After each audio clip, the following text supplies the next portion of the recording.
Welcome to Flame and Fate Chronicles, where danger wears a smile and love hides behind locked doors. In tonight's tale, a woman hires a bodyguard to shield her from a faceless admirer, but what she doesn't expect is the pull of something deeper.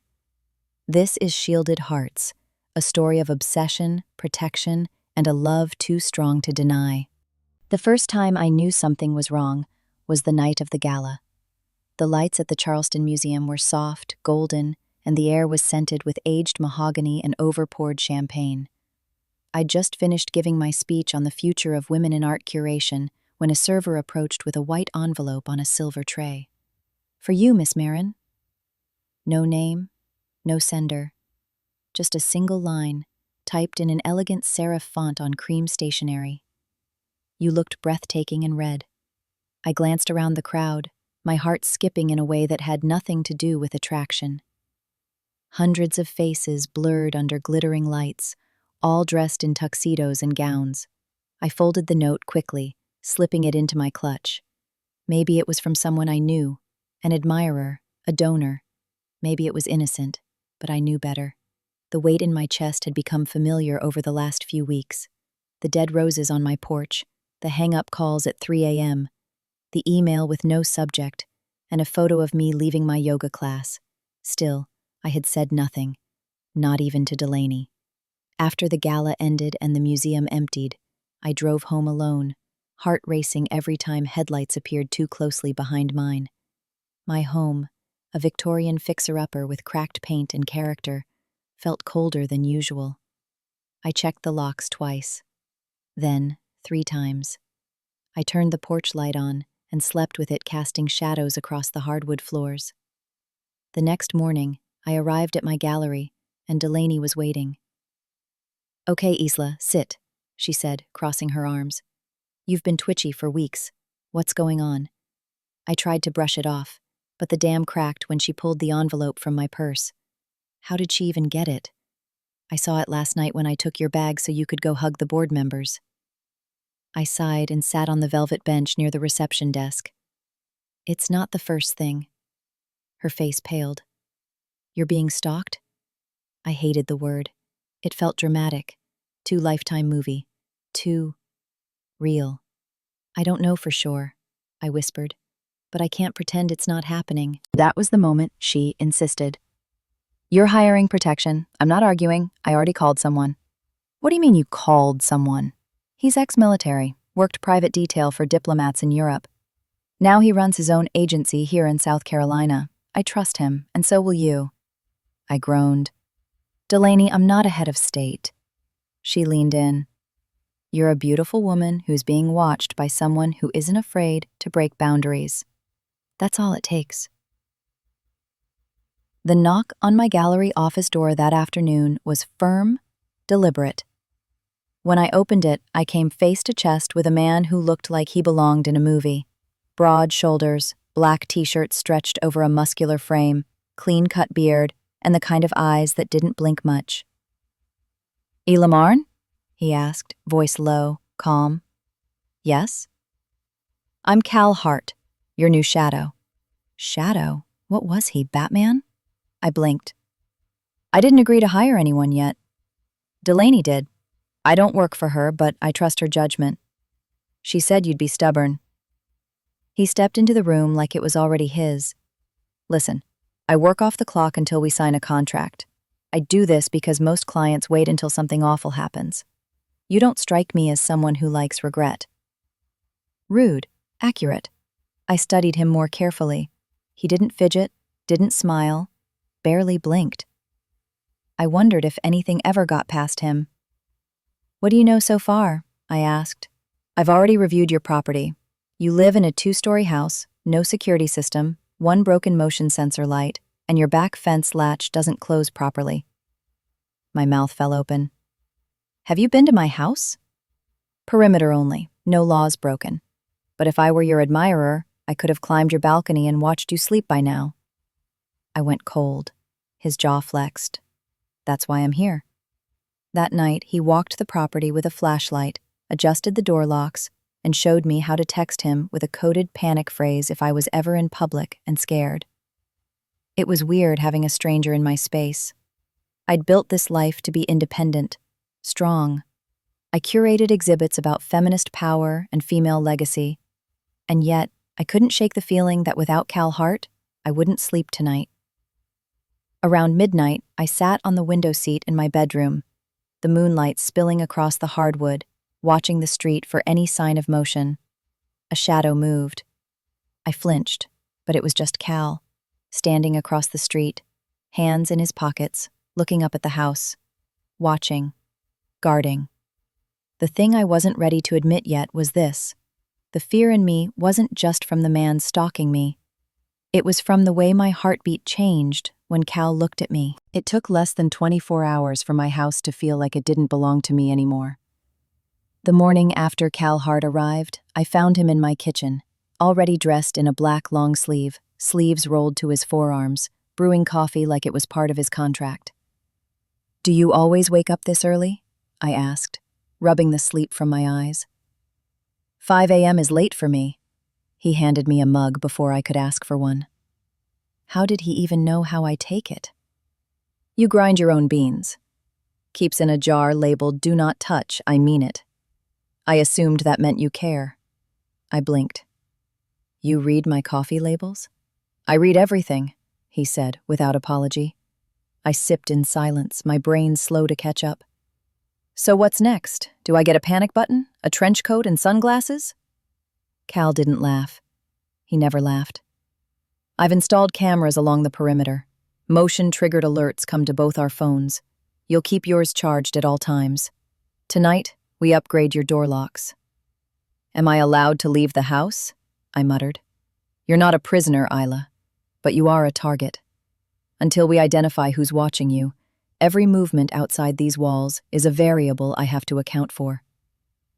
I hated how calm he sounded. I hated more how safe I felt. Later that day, I returned to the gallery to catch up on a meeting with a new artist. Cal insisted on sweeping the building first. He moved like a predator, efficient, silent, precise. I introduced him as security and prayed no one would ask questions. Delaney gave me a look that said, "You owe me lunch for the next decade." After the meeting, I tried to work in my office, but the buzz of my anxiety made it impossible to concentrate. Cal sat in the lobby near the front entrance, like a statue carved from stone. I watched him through the glass. He didn't scroll his phone or check his watch, just watched. It wasn't until I looked up again hours later that I realized he was gone. I walked out, heart pounding. "Cal?" Nothing. "Cal!" "Behind you." I nearly jumped out of my heels. He emerged from the side hallway like a ghost. "Where did you go?" "Back entrance." A delivery van slowed down 3 times before it passed. "You're making me paranoid." He tilted his head. "No, I'm showing you how close you've already come to danger without even realizing it." I swallowed hard. That evening, I finally told him about the first time I knew someone was watching me. It wasn't the note.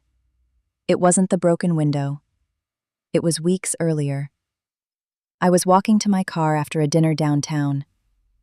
The street was empty, the restaurant's lights fading behind me. I remember feeling eyes on the back of my neck, like something primal, something women are taught not to ignore. I turned. No one. But a shadow had been stretched unnaturally across the alley wall. Long, lean, wrong. By the time I reached my car, the hairs on my arms were standing. Cal listened without interrupting. When I finished, he didn't say, "You're overreacting." He didn't say, "You should have called the police." He said, "That's when he started hunting you."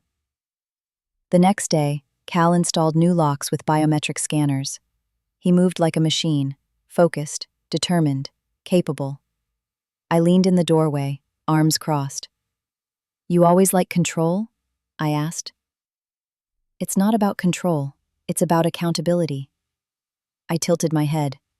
"That sounds like something you say to justify bossing people around." He paused. looked up at me with the barest flicker of a smirk.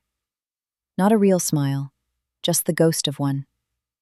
Maybe, but I've seen what happens when people stop paying attention. That won't happen here. His voice was so resolute that, for the first time in weeks, I didn't feel crazy. That night, after he finished, I offered him dinner. He declined at first, professional boundaries, I assumed, but eventually caved after I told him I didn't trust anyone else to taste my roasted garlic chicken. We sat at the kitchen table like two coworkers stuck in an awkward company retreat. I learned a few things. 1. Cal doesn't drink alcohol. 2. He served 8 years before going private. 3. He hates the word hero. And 4. He keeps a picture of his younger sister who passed away in college in the back of his wallet. That last part surprised me.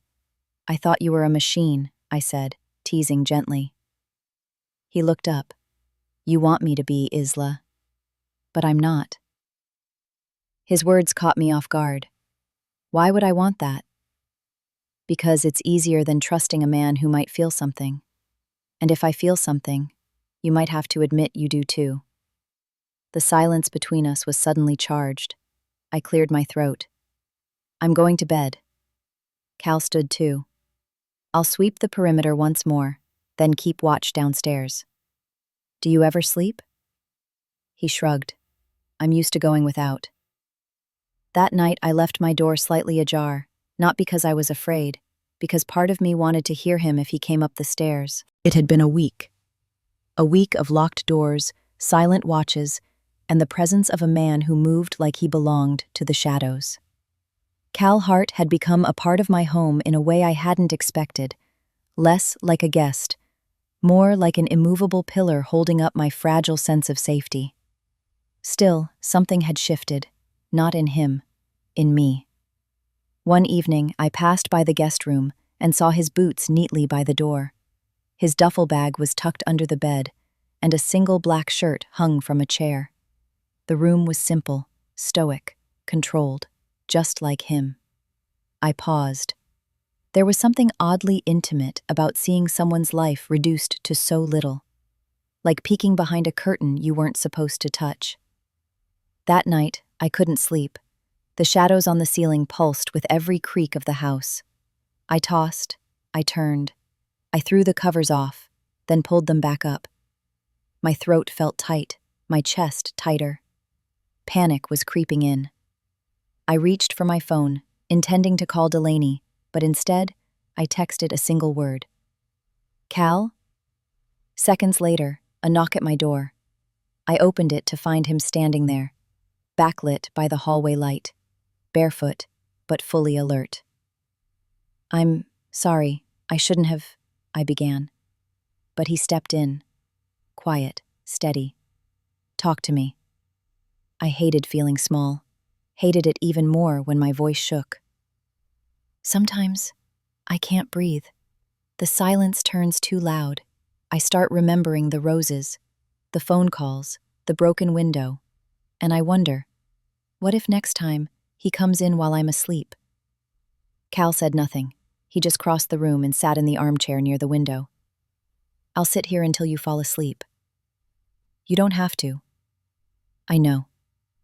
For the first time in weeks, I didn't feel watched by someone dangerous. I felt seen by someone who cared. Morning sunlight crept through the curtains, and I awoke to find Cal asleep. Head tilted back, arms crossed, the outline of his gun still strapped to his chest. He looked younger when he slept, not less dangerous, just more human. I tiptoed out and made 2 cups of coffee. When I returned, he was already awake, stretching with that quiet soldier's grace. You stayed, I said, handing him a mug. I said I would. Do you ever break promises? He looked at me over the rim of his cup. Not the ones that matter. You're not what I expected, Cal. What did you expect? A brute? Someone silent, cold, a mercenary? And what do you see now? I sipped my wine, steadying my voice. Someone who scares me for a completely different reason. For a heartbeat, he didn't move. Then he sat beside me, Close. Too close. I scare you? Yes, because I don't want to need you, but I do, and not just for protection.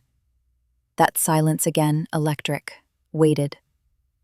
He didn't kiss me, but I felt it in the air between us, the promise of something we weren't allowed to cross. Not yet, but soon. The envelope was waiting for me on the kitchen table. No postage, no name, just sitting there like it had always belonged. I stood frozen in the doorway, still wrapped in the warm comfort of sleep and the faint scent of my lavender pillow spray. That comfort evaporated the second my eyes landed on the wax seal. Blood red. "Cal!" I shouted, my voice a ragged mix of panic and fury. He was there in seconds, gun drawn, scanning the space like a storm. When his eyes found the envelope, his body shifted. Not surprised, just angry. "How did it get in?" I whispered. He didn't answer right away. His gloved fingers picked up the envelope delicately, like it might explode. He tore it open, typed words again, this time fewer. "He can't protect you forever." No signature, no fingerprints, no DNA. But the message hit its mark. "I'm calling in a favor," Cal said, already pulling out his phone. "We're not playing defense anymore." Within an hour, my house was crawling with professionals, tech agents, surveillance experts, and a man Cal called Lockjaw, who didn't speak but disassembled my door frame in under 3 minutes. I sat on the couch, knees tucked under me like a child, watching the operation unfold around me. Delaney arrived not long after, pale and breathless. She sat beside me, gripping my hand. "Are you okay?" "I don't think okay is even on the table anymore." She nodded slowly. "This guy, Cal, he seems serious."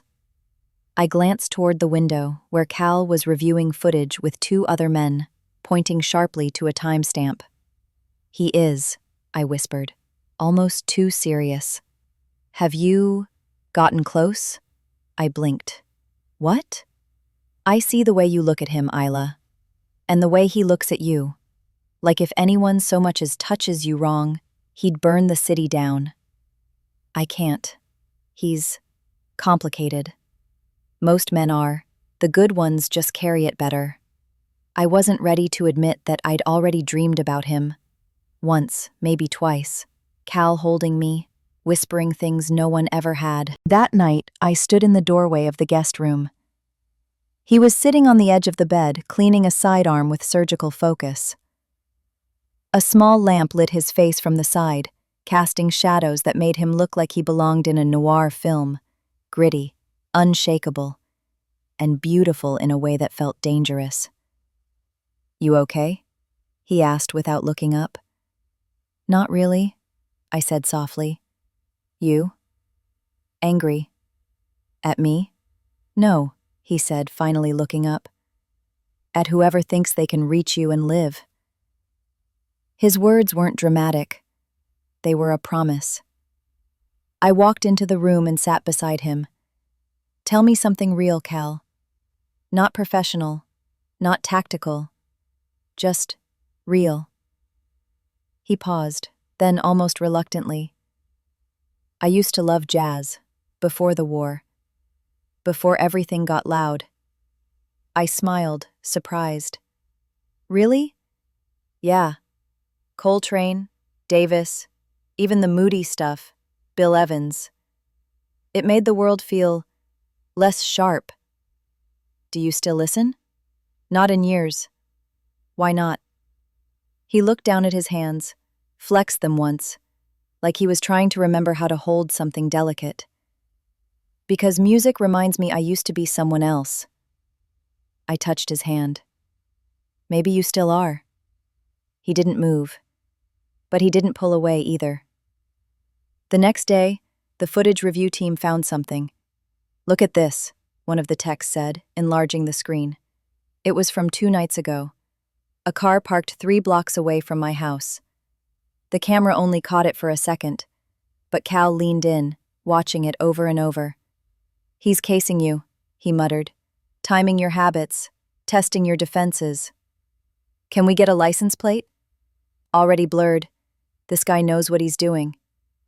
Cal turned to me, his eyes sharp. "We're going to shake him." "How?" "We change everything. You stay somewhere else." I bait him. We find his line and cross it first. My stomach dropped. "You're going to use yourself as bait?" He nodded.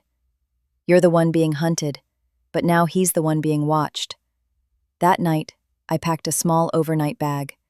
Cal had arranged for me to stay at a secure safe house outside the city, guarded, monitored. He'd stay behind. "I don't like leaving you here," I told him. "It's the safest play." "For who?" I whispered. He looked at me then, and something passed between us. Something too raw for words. "I'll be back," I said. He nodded, but he didn't smile. As I reached the door, he called after me, "Isla!" I turned. "If anything happens, if he reaches out, tell me first, before anyone. You trust me, right?" My heart clenched. "I do." He nodded once, sharp and sure. But even then, I think both of us knew the next time we saw each other, something would break. The safe house wasn't much to look at. White walls, sparse furniture, and the kind of silence that hummed in your bones. But it had three things my old home didn't: security cameras, reinforced doors, and the gut-wrenching absence of Cal Hart. Delaney came to visit on my second day there. "Do you miss him?" she asked, handing me a bag of almond croissants and whispering like we were teenagers at a sleepover. "I shouldn't," I muttered. "He's my bodyguard." "That's not a no." I chewed the flaky pastry, unable to answer. Cal had become more than just protection. He was a constant, a presence, a storm I didn't want to weather but missed the moment it passed. Meanwhile, Cal stayed in my house, waiting, watching. We texted daily, short messages, no emojis, nothing romantic, nothing too revealing. Cal. Garage lights flickered at 2:13 a.m. Could be sensor, could be him. Isla. I hate being away. Cal. I hate you being gone. That one made me pause. I stared at my phone for a full 5 minutes before responding. Isla. Are we still pretending this is just about the job? No reply. For hours. Then, Cal. I never was. That night, sleep came in fragments. I woke up at 3:04 a.m. with my heart racing and no idea why. I wandered into the kitchen to make tea, still barefoot, when I saw it. On the inside of the back door, a smudge. At first I thought it was nothing, a fingerprint maybe, but when I turned on the light and stepped closer, I saw it clearly. A handprint. Pressed flat against the glass. I backed away, shaking. My fingers fumbled for the panic button Cal had given me. Before I could even hit send, the doorbell rang. Once. Then again. And then. Silence. I activated the alarm, locked myself in the pantry, and called Cal with trembling hands. He picked up on the first ring. It's him, I whispered. He found me. By the time Cal arrived, less than 20 minutes later, the intruder was gone. But the message had been delivered. Nowhere was safe. Not even the places built to keep me hidden. Cal didn't yell. He didn't curse or pace or rant. He just stood in the middle of the safe house living room with his fists clenched so tight, the veins in his forearms looked ready to rupture. He got inside your perimeter, he muttered. He left a mark. He wanted you to know. I nodded slowly. He's playing a game. He's escalating, his voice dropped. And I don't like losing.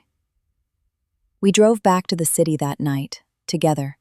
He insisted I stay in his apartment, just outside of Charleston proper. It was smaller than I expected. Clean, Spartan, quiet. No photos on the wall, no clutter.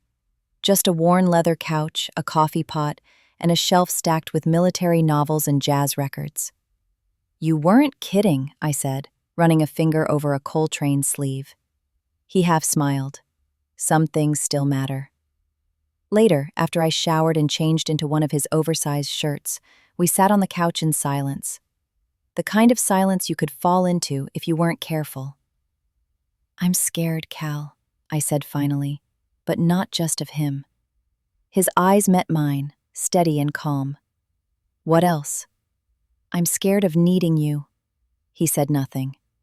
"I'm scared that this is more than adrenaline, that when this ends, if it ever ends, I won't know how to go back to my life without you in it."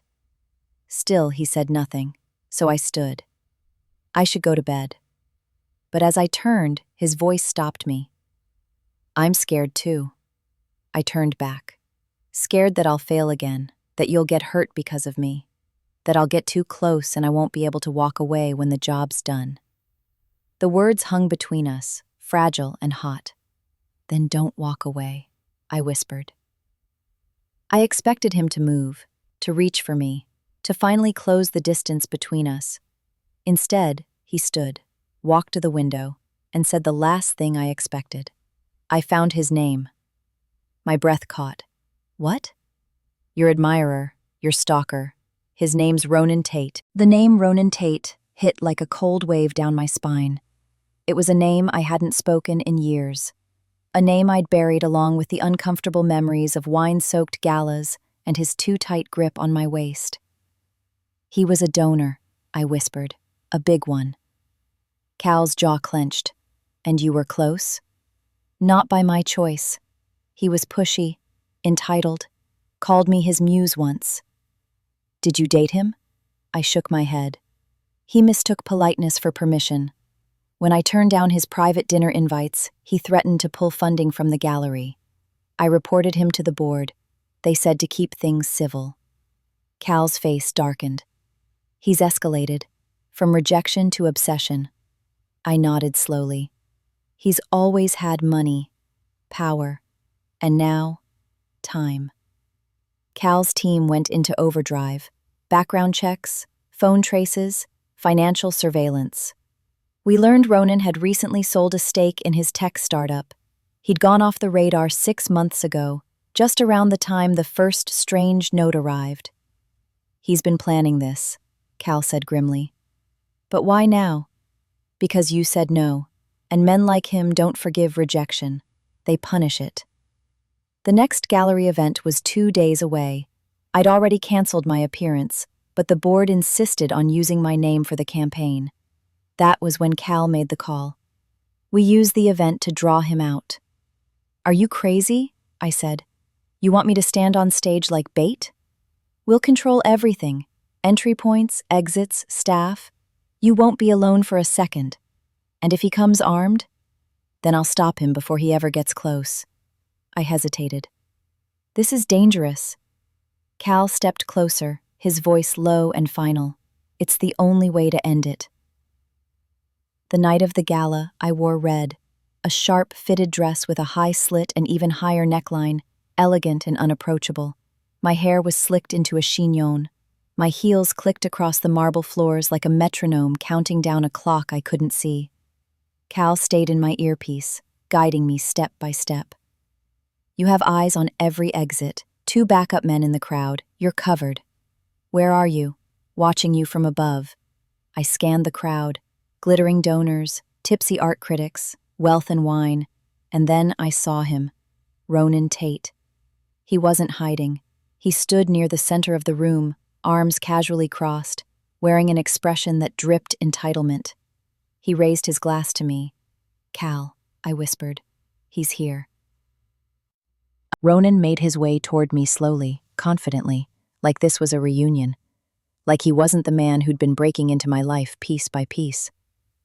"You wore red again," he said smoothly, stopping just a few feet away. "Still remember how stunning you looked the first time?" I forced myself to stay composed. "You shouldn't be here." He smiled. "And yet I am. Isn't that romantic?" I tilted my head. Stalking? Breaking into my house? Sending me letters? That's not romance, Ronan, that's psychosis. His smile twitched. You were supposed to need me. Instead, you called him. I didn't need to ask who him was. He stepped closer. You think he'll protect you forever? He spat. He's just a hired gun. When he's gone, I'll still be here. You belong to me. Before I could respond, a voice rang out, calm, cold, and furious. No, she doesn't. Cal emerged from behind a pillar, gun drawn and aimed. Security followed immediately, surrounding us. Ronan stiffened but smiled. So this is how it ends? In front of an audience? No, Cal said. This ends with you in cuffs. Ronan lunged. Chaos. Security wrestled him down. Screams, wine glasses shattering. Cal grabbed me, shielding me with his body, ushering me out of the room in seconds. Outside, under the museum awning, I collapsed into his arms, shaking. It's over, I whispered. He held me tighter. Not until I know you're safe. A week passed. Ronan was arrested and denied bail. Evidence from his private devices confirmed everything. Photos of me sleeping, letters he drafted, even a message labeled Plan B that made my stomach turn. The police told me I was lucky, but I didn't feel lucky. I felt hollow, tired, and free. Delaney stayed with me for the first few nights, but it wasn't her I needed. It was him. I showed up at Cal's apartment without warning. He opened the door surprised, but only for a moment. You're supposed to be resting. I did, I said. Now I want to live. We stood in silence, and then, I don't want to just feel safe anymore, I said. I want to feel something. His voice was rough. Are you sure? I'm sure. This time he didn't pull away. This time we met in the middle. No boundaries, no protocol. Just lips and warmth and relief and something we'd both fought too long to ignore. Weeks later, the gallery reopened with a new exhibit, Women Who Survived. I gave the opening speech, in red. Cal stood in the back, watching, always watching. But now his gaze wasn't just protective. It was full of love, of something earned, of something safe, of something real. Here at Flame Fate Chronicles, we know some hearts aren't just protected, they're claimed. Tonight's tale was a reminder that even in the shadows, love finds its way to the light. Until next time, may your fate burn brighter than your fears.